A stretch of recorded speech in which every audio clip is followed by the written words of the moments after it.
show on the road. I mean, we are so excited. Once again, you've joined us for Ask and Answer. It's our Friday episode sponsored by our wonderful partners at Fundraising Academy. Cause selling education is what they do. They have a really robust, I think, super intuitive, natural, and fabulous process for working with donors. So check them out. And we have had such an amazing partnership with them, along with our other partners that continue to support us. You might have noticed some new sponsors here. We added your part-time controller. Thanks for coming back with us. We're really excited to have them. Again, if you don't know me, or you might have forgotten who I am Julia Patrick, CEO of the American Nonprofit Academy. And today, Jack Alotto, CFRE, is joining us with Fundraising Academy to be in the hot seat. Okay, my friend. Okay. You ready? Yes. Dion from St. Louis, Missouri writes, our board wants to be present at any ask over $10,000, not the whole board, but a representative. They think this would help close a donation and demonstrate that we have a strong board leadership. Do you have an opinion about this? Yeah. We've been asked this type of question before. Yeah. You know, the thing is, I think that when you look at one of the basic tenets of cause selling is that who is present in the room during the ask is the person who has the connection with the prospective donor or the current donor. And the only reason why I would have a board member there, honestly, Julia, is if they are the person who has the connection with the prospect, or they know the prospect, or they have some influence over the prospect. Otherwise, I really don't see the necessity of having board members at all these asks. The other thing is, you know, what are they trying to accomplish by having a board member there? They want to show credibility. They want to show maybe that they have the support of the leadership of the organization. I think there are other ways that are better to do that than to have a board member present at every single ask. It seems cumbersome for the fundraiser to make sure that happens. It's just another person's schedule and calendar you have to coordinate. So I'm going to push back a little bit, because I have been that board member who's been on those asks. And to your point, I did not know the people. Was not part of the relationship. And maybe this is my ego speaking, but I always felt like, and I'm talking big asks, right? Yeah. 500,000 above. You're right. I always felt like I was a voice of leadership, of support, of reassurance that this investment or commitment was prudent. Right. So how you said something really interesting to me. I think there are other ways of doing it. What would be some of those other ways? Well, I think that, you know, the transparency that an organization has certainly is important to make donors and prospects feel comfortable. So you might list your board members. Definitely, you should list your board members on your website, that kind of thing. Yeah. But you know, I've been involved, like you, in large asks. Now, it doesn't seem like this question is only large ask. It seems like pretty much every ask. So like I remember during a capital campaign, we asked a donor for $1 million. So we put together a solicitation team, which included a board member, but that board member had a relationship with that prospect. So I think there are exceptions, as you say, like a $500,000 ask.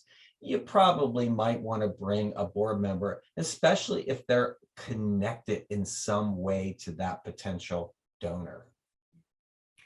Let me ask you this before we go forward then. Would this be a strategy of laying this out and saying who is going to be the board member that helps create a relationship? Or is that too... I think what you're describing is something that's really important as part of the ask in the cause selling cycle. And that is putting together a solicitation plan When we talk about a solicitation plan, we're not talking about our big development plan. We're talking about a solicitation of one person. Okay. Who's on the team, who's gonna say what, who's Yeah. gonna make the ask, all of those things. So I love with big asks or big cultivation events with donors to put together a team. And a board member's membership on that team could be critical to getting to yes. Okay. You know, Jack, I think I don't know if we've had enough people talk about this, you know, the team concept. And the amazing Terry Axelrod, I mean, years ago with raising more money and then Benavon, I remember in one of the very first workshops I attended with her, and we're talking probably 20 years ago, you know, she did this thing called the football field, and she kind of had like a one sheet with a football goal at the end or uprights. And then she would say, you know, what's your path? How do you march downfield? And Mhm. I kind of, I like what you're saying here, because it doesn't just Yeah, make it like, oh, we go to lunch and we ask for $1 million. right. No, no. Yeah, and I mean, when you put that team together, Julia, and when you get your talking points, who's going to say what, then do a rehearsal. I mean, Okay, rehearse the day before, a dress rehearsal. Who's okay. gonna say what, plan it out. And not to stiffen it or to script everything, because you can't. Right. Donors are gonna ask questions that you can't anticipate. Foundation visits gonna ask questions you can't anticipate. Sure. But I think that generally, when we did that $1 million ask in a capital campaign, I did not do the ask. I just talked about the capital campaign. The CEO talked about why we needed this. And then the board member who had a relationship with that donor asked for the $1 million. I have to say to you before we go on, I always loved these meetings. I loved them. I found them, I don't know if it's like my competitive nature or what, or because, in the groups first of all, you have to believe in it. Yep. You have to believe in those groups where I was like committed and believed in it. It was magical. I mean, just magical. Some of the best days of my life asking for that commitment. Yes. Really powerful. And Okay, well, I got to get off that. Okay, all right. No, you're right. Absolutely. I agree with you. I don't want people watching your show to call me up and say, hey, Julia, we got to ask for $1 million. Can you help us out? I just dug That's myself right. a hole. Yeah, no kidding. Oh, Lord. Okay. Chantal from Denver, Colorado. Woo, I bet it's chilly there now. What is the average term limit for a nonprofit board of director? I'm in charge of reviewing our bylaws and it's not specified. I think we need to put it in, but I need some guidance. However, I'm at a loss as to what the right number should be. Yeah, I mean, I think term limits are a great best practice for a board. You have to have term limits. I think every board member has to know that there's going to be some end to their tenure. Yeah. And I think the reason why we put term limits on, and it looks to me that like 10 years, past 10 years, a board member becomes less and less effective. What happens when you have a term limit? It incentivizes board members to bring their best ideas, to make larger gifts, etc., because they know their tenure is coming up. Now, some people, I get this. They say, oh, we have the founder of our organization, a great donor on our board. We don't want to term limit her off. You know what some organizations do? They invite them to be part of an advisory board so that they still can stay connected to the organization and contribute and be part of the thinking about what's happening in the organization. You know what happens when you lose a long-term board member? You lose some institutional memory, and that could be bad. But then, of course, you also want new blood, as they say. One of the things that I like about this question, why it's such a great question, is that it points up a whole bunch of things, which I know we don't have time to talk about, as it relates to boards. For example, one of the things that I advocate quite a bit is getting each board member to sign a board engagement form. Oh, yeah. And there's tons of them out there on the internet to look at. And I think that's part of it. This question is about bylaws. You could put term limits in bylaws, but you could also put some engagement things in your bylaws. Oh, yeah. Like you must attend the meetings. You must be part of the committee. You must make an annual gift, all those kinds of things. But I love that board agreement form as a way to really codify what your expectations are around board membership. Yeah, Jack, I think that's brilliant. And I think you're right. I love that you use the word codify what the board expectations are, because I think a lot of times, I always say people want to start out doing great work, but they disengage because a lot of times they don't really know what they're supposed to be doing, or what they think they're supposed to be doing is not what the organization wants them to do. I mean, a lot of zigging and zagging. And so, yeah, absolutely. I think that is something that we talk about a lot. And I think that those organizations that practice that are ultimately stronger. Okay, let's start with another question here, Jack. This comes to us from Judy from Texas for a group exercise. Call it a low-cost personal development training. I thought it might be a good idea to have lunch and learn with another nonprofit development team. I think we could share ideas of how we fundraise. We are in human services, and I was thinking about a local animal shelter. Interesting, completely different sector. Okay. I love the idea. Wow. I think she's right on the money. And I'll tell you why. One of the things that's so important for us in the fundraising profession, and we call this in cause selling, we call this one of our big tips, is networking. Networking in your local nonprofit community. That's why people join AFP. That's why they join DER or any of the various associations of nonprofits, so that we can network. Here's the value of networking. It enables us to look at trends. I could ask Julia at lunch, Julia, what's happening with the fundraising trends in our community? Are you seeing more gifts? Are you seeing less gifts? Are you seeing more major gifts, Julia? Are you seeing less major gifts? What about foundations? What is happening with you and your animal shelter as it relates to foundations? And the other thing, which is really important, excuse me, is to avoid conflicts. And I say, Julia, when is your gala? And you say, yeah, our gala is December 7th. And I say, oh, we were going to have a house party on December 7th. I need to move that date. But I'm going to give you a real life example. I was involved in a capital campaign, that same capital campaign I talked about earlier. And we wrote a $10 million grant to a foundation. And I got a call from the program director at the foundation, and he said, I'm going to come and do a site visit. Do you know what I immediately did? I called up all of the other nonprofits who had had a site visit from that foundation. And I said to them, what did he ask you? What kind of questions? What kind of questions? And one of the questions, this is a true story. I'm not making this up. One of my colleagues said, he's going to ask you, Jack, what percentage of your board has made a gift to your capital campaign? And his second question to you is going to be, what percentage of your staff has made a gift to your capital campaign? He comes for the site visit. It was myself, the CEO, and we're sitting there. He turned to me and he said, tell me what percentage of your board has made a gift to your capital campaign. And the second, and I said 100%, because I knew that was going to be important. What percentage of your staff has made a gift?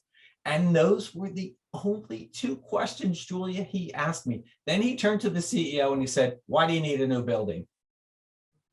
What's going to happen in this new building? How's this going to advance your mission?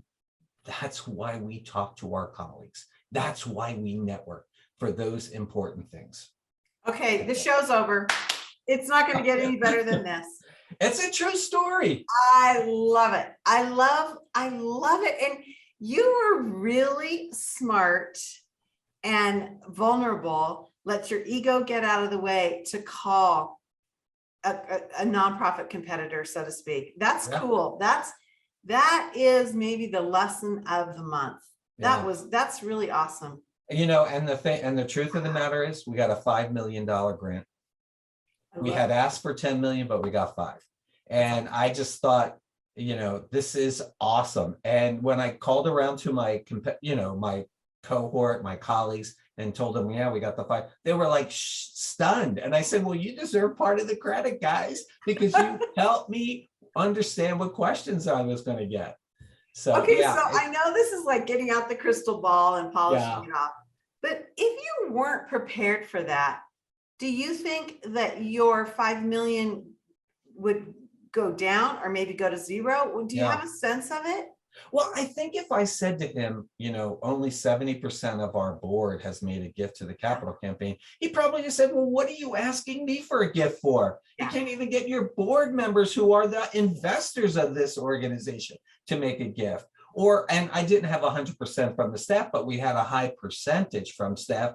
If I said, well, only 10% of the staff has made a gift, he could have said, you can't even get your staff to contribute to something that's going to benefit their work going forward.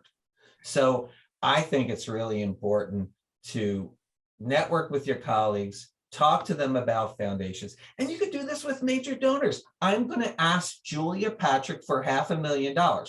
I'm going to call the animal shelter because I know she's a big supporter. Hey, what works with Julia? What questions should I be asking her? What questions do you think she's going to ask me about our animal welfare organization or whatever it is? And, if they're not willing to share, I've always been willing to share. I think this is one of the most beautiful things about being a fundraiser is that let's collaborate, guys. We're really not in competition. We're collaborators.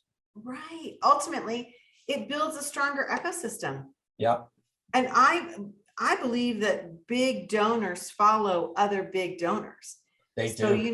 that foundation that made that $5 million gift might make it easier or a quicker path to make for another foundation to invest.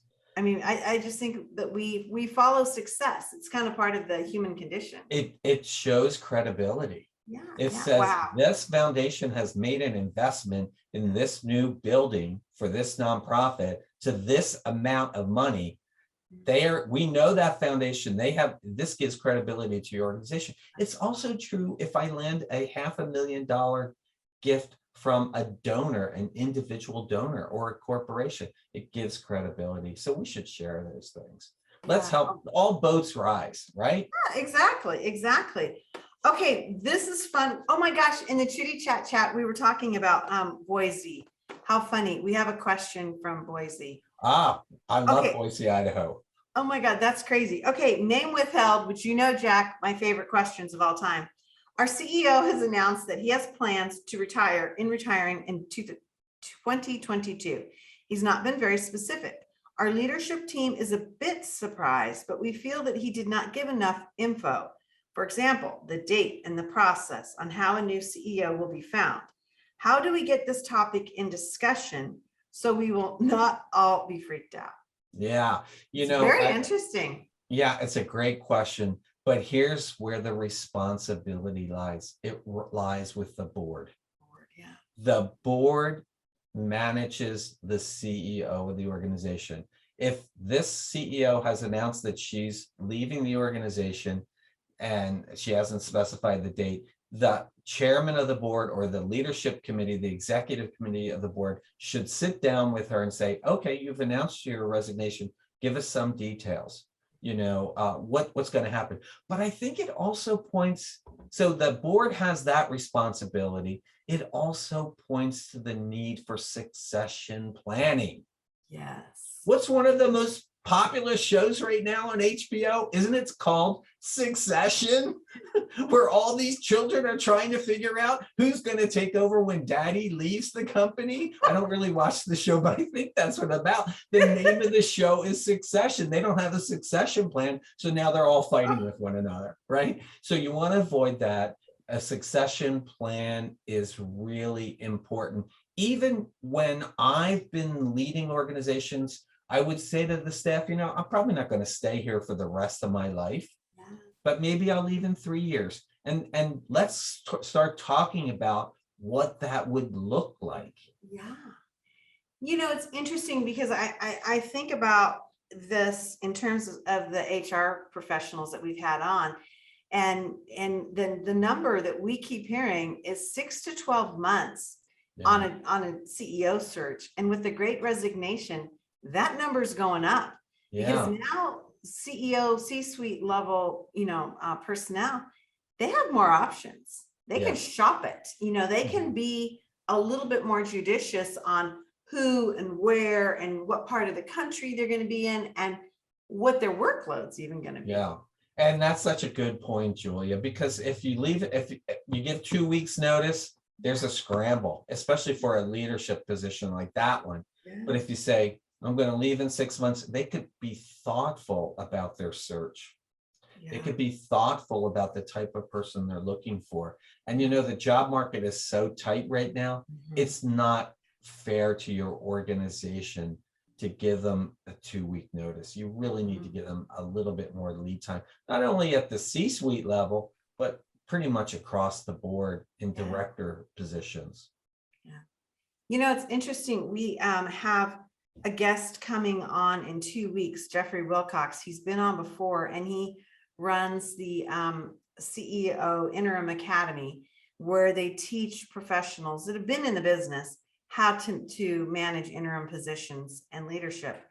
And it is fascinating to see how in the beginning that concept was like so novel. We spent so much time just explaining the concept. Now people are getting that this interim thing is real because of all this change. And so I in my career, I've had 2, maybe 3 interim director of development positions. And it's, you have to hit the ground running. I'm sure he'll talk about this. And you have to do your homework real fast, move fast, make a lot of mistakes. Especially one was during the middle of a capital campaign. So it was tough. So they're important things to do. Wow. Yeah, that's a tough one. Okay, our last question for the morning. And I think this is something that you know a lot about. This comes to us from Lee in Bellevue, Washington. Lee writes, I think it's a she. I want to pursue a CFRE in 2022. This is a personal goal. Should I ask my employer to help pay for this? I will benefit our organization at the same time, my professional path. Gotta say, this makes me nervous, but I keep hearing about other orgs doing it. Now you do CFRE, I don't know what the word is, like test prep or training, or talk to us about that first. So I run study groups around CFRE prep, and I get this question quite a bit. And some organizations, here's the thing, Julia, some people don't want their organization to know that they're even preparing for the test. Because in case, they haven't passed it yet. So that's one thing. So they don't really ask for, I served on a panel 2 days ago with 2 other CFREs for the AFP chapter in San Jose. And neither of them had told their employers that and I didn't either when I took it, that I was taking the test, and I paid for it myself.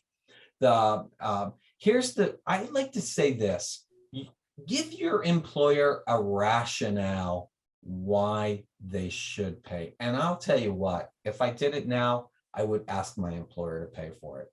Because here's the thing that the CFRE does when they pay for it. It says to them, and you're telling them, I believe in my professionalism as a fundraiser, and I intend to pursue this certification. They should support that. But from their perspective, here's what it benefits.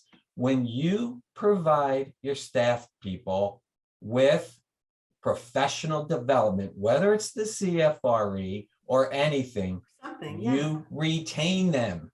They're gonna wanna work for you and stay there. And as an HR professional or former HR professional, it costs a lot of money to hire a new person than it does to train a person you have. So I urge employers to look at it from their perspective, or the, the CEO or whatever, from their perspective, is that if I train these staff, they're going to be better at fundraising. They're going to want to stay here because they're going to feel like I have a stake in their professional development, which every employer should have. And they want to pursue a professional credential. And it doesn't have to be the CFRE. It could be attending the fundraising academy or a certificate program at some university or other place. So I think that every employer should have a professional development budget. And here's the other thing from the employee perspective. I would allow employees to say, here is my professional development plan. I want to learn more about planned giving, and I want to attend a program, a seminar, a webinar on planned gifts. I want to learn more about cause selling. So I want to join a cohort. I want to start whatever it is, CFRE, whatever it is, and put some money in the budget. I was fortunate in my career to work for some large organizations, hospitals, libraries. They always had a professional development component. And guess what I did? I went to everything. Yeah. I attended every single thing that they would pay for. Yeah. I would say you turned out pretty damn good. I don't know. I lost a lot of hair in the process. Join the crowd. Hey, I just want to make a clarification. Sure. I have not been an HR professional. I've hired and fired.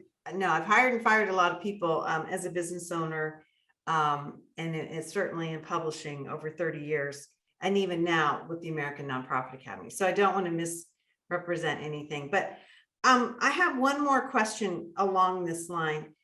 Do you ever see employers that maybe say, will pay for a percentage, or will reimburse you after the fact, or will give you time off to study, or are there some flexible things, or what does that look like versus, because CFRE is kind of pricey, right? Yeah, I mean, the certification, just to certify to take the exam is, like $800. Okay. And then the other thing is, if you buy some of the materials, you could spend hundreds of dollars on the materials. Okay. And then, you recertify every 3 years. Okay. Which is another couple $100 or more. I can't remember the exact amounts.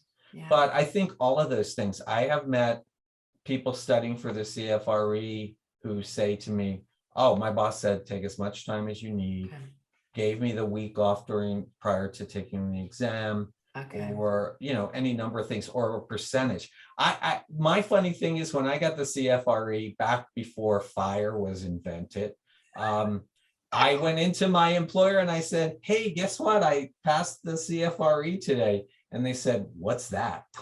Right. So, I mean, educate them, talk to them about your professional development, whether it's CFRE or any other thing that you want to become an expert in. It's really important. I love that. And I like that advice, because I think it's, I like what you said, that it helps us to become more professional. And if I had a gripe about our sector, that's one of the big ones. Yeah.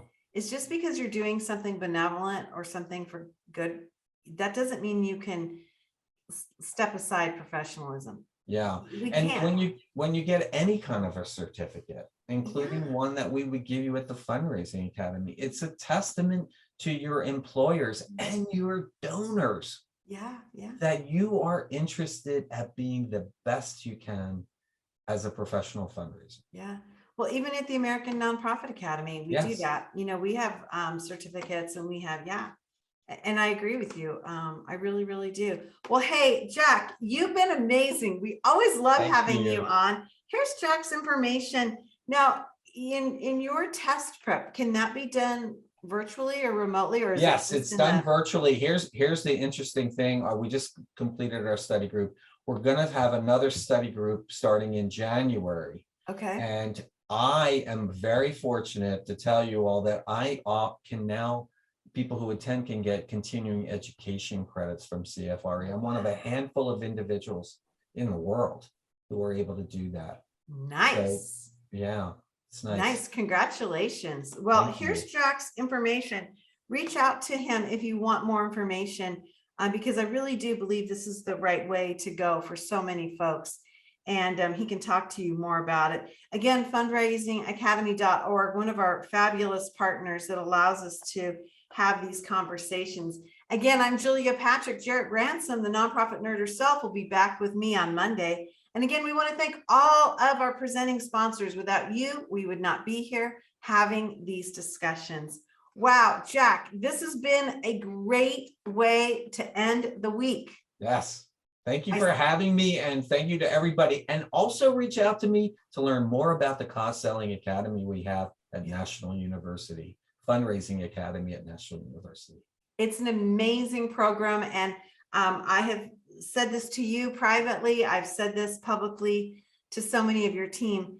My success and trajectory in this sector would have been remarkably different if I had learned this 30 years ago. Yep. It would have changed. I would have been able to raise more money for my community. Yeah, nice. You know, and I really truly believe it. It's a pretty profound thing to say. Having said that, we want to remind everyone to have a great weekend, get some rest. We're in this busy time of the year, and we like to end every episode with our mantra: stay well so you can do well. See you back here on Monday, everyone. Thanks, Jack.